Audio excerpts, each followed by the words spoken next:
C'est l'heure de la revue de la presse et des médias israéliens ce matin sur Studio Kalita relayé sur les ondes des radios juives parisiennes. Ce matin, nous allons mettre de côté au début de cette revue de la presse les derniers développements sur le plan politique en Israël pour nous focaliser sur l'incroyable décision de la procureure du tribunal pénal international de La Haye d'entamer à la suite d'un recours déposé par les Palestiniens des poursuites contre l'État d'Israël pour crimes de guerre qu'il aurait commis, selon elle, dans les territoires ou, si vous préférez, en Judée et en Samarie. Antisémitisme version La Haye, titre ce matin le Israël Hayom, qui souligne la condamnation unanime provoquée par cette décision dans la classe politique israélienne. Le Yediot Aharonot lui titre sur l'hypocrisie de La Haye. Et le journal mentionne dans sa une, à l'intérieur de petits carrés, tous les pays qui ne sont pas, eux, poursuivis par ce même tribunal international, la Syrie, l'Iran, la Turquie et les deux organisations que sont le Hamas sunnite et le Hezbollah chiite qui prônent la destruction de l'État d'Israël. Pour le Yediot Aharonot, cette décision de la procureure d'enquêter sur Israël est un coup diplomatique et politique dur pour l'État d'Israël. Le Yediot Aharonot explique que cette démarche risque de se traduire par la suite par l'arrestation d'officiers, de personnalités politiques israéliennes lors de leur visite en Europe en particulier. Hier soir, la chaîne 12 a par exemple expliqué que dans le cadre d'une enquête, Binyamin Netanyahou, le Premier ministre, les derniers ministres de la Défense comme Avigdor Lieberman ou même Naftali Bennett, ainsi que les derniers chefs d'état-major comme Benny Gantz ou Gadi Eisenkot pourraient être arrêtés en Europe. Les quotidiens israéliens mentionnent également la réaction de satisfaction des Palestiniens et de leur leader Mahmoud Abbas à cette décision. Quant au mari Haaretz, il mentionne en évidence ce matin la réponse du conseiller juridique du gouvernement, le docteur Avichai Mendelblit, qui a repoussé hier soir très fermement la décision de la procureure du tribunal de La Haye. Israël, a-t-il dit dans une lettre envoyée à cette procureure, est un État de droit démocratique qui est engagé par ce droit international et qui est ancré profondément dans les valeurs humanitaires de la société internationale, la communauté internationale, a déclaré Avichai Mendelblit. Qu'écrivent les commentateurs israéliens en réaction à cette décision? Drapeau noir, titre Ben Dror Yemini ce matin dans son éditorial dans le Yediot Aharonot. Il écrit que comme Richard Goldstone, qui avait rédigé un scandaleux rapport sur l'opération Front Durci, la procureure du tribunal international de La Haye n'est pas antisémite, elle est tout simplement victime, écrit-il, du lavage de cerveau que lui ont fait subir au cours des dernières années la presse et les médias, les universitaires et les instances internationales sur les soi-disant crimes de guerre commis par Israël dans les territoires. Et il rajoute que cette décision est d'autant plus absurde que le chef d'état-major de l'armée américaine, le chef des forces militaires étrangères en Afghanistan, ainsi que plusieurs experts internationaux en matière de sécurité ont déjà souligné à quel point Tsahal faisait tout pour protéger la vie de Palestiniens innocents dans le cadre du conflit israélo-palestinien.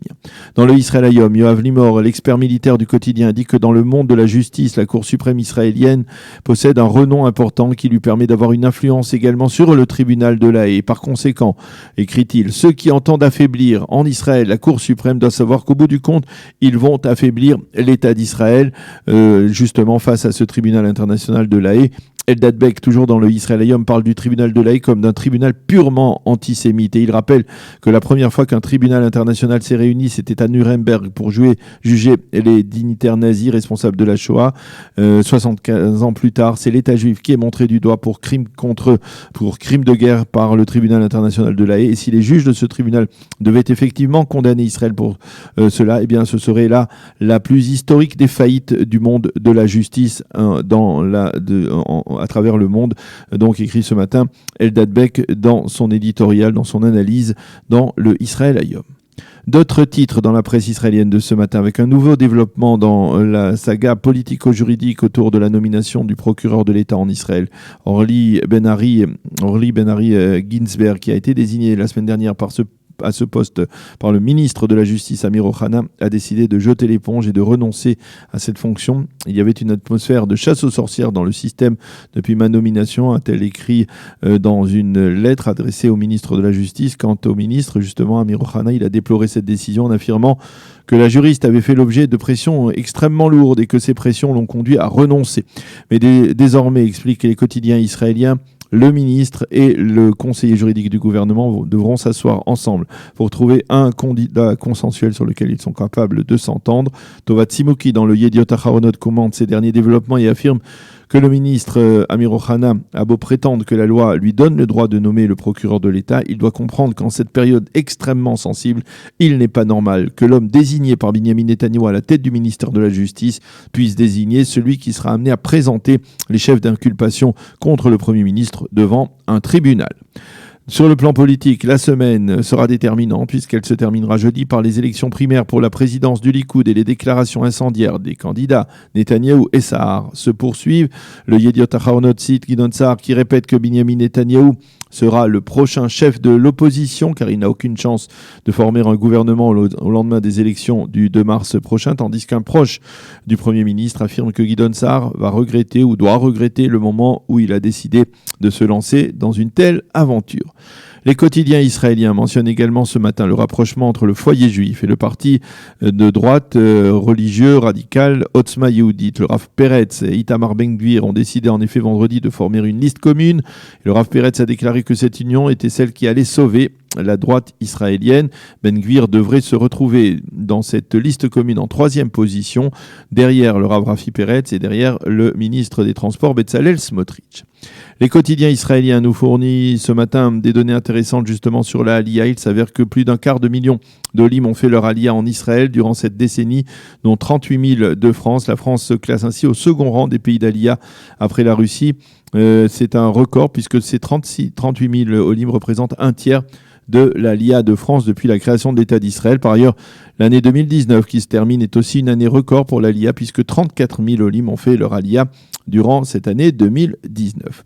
Enfin, vous le savez, c'est ce soir que la première bougie de Hanouka sera allumée dans tous les foyers juifs, et les quotidiens israéliens nous parlent de cette fête sous diverses formes. Bien sûr, les enfants en train de déguster des beignets ou d'allumer des Hanoukiot sont omniprésents dans les quotidiens israéliens, mais parfois il y a un tout petit peu plus de réflexion, puisque par exemple Israël Hayom nous relate ce matin 5 petites histoires émouvantes de miracles de Hanouka par ceux qui les ont vécus, comme Alex Goloknov qui a 42 ans et qui a eu un arrêt cardiaque cette année, qui n'a eu la vie sauve que grâce à la présence d'esprit de ses camarades de la boîte de haute technologie de high-tech dans laquelle il travaille, et aussi à la présence également dans cette société d'un défibrillateur, celui qui lui a permis donc d'avoir la vie sauve, ou encore le miracle de la petite Rachel qui n'a qu'1 mois et demi et qui a été la plus jeune opérée du cerveau du monde à 10 jours à peine, qui a eu la vie sauve grâce à une opération rarissime réalisée par des services d'experts des hôpitaux israéliens. Voilà donc ce que l'on peut lire, entre autres, dans la presse israélienne de ce matin, que cela nous permet de vous souhaiter une bonne fête de Hanouka. Hanouka Sameach. C'est la fin de cette revue de la presse et des médias israéliens ce matin sur Studio Kalita.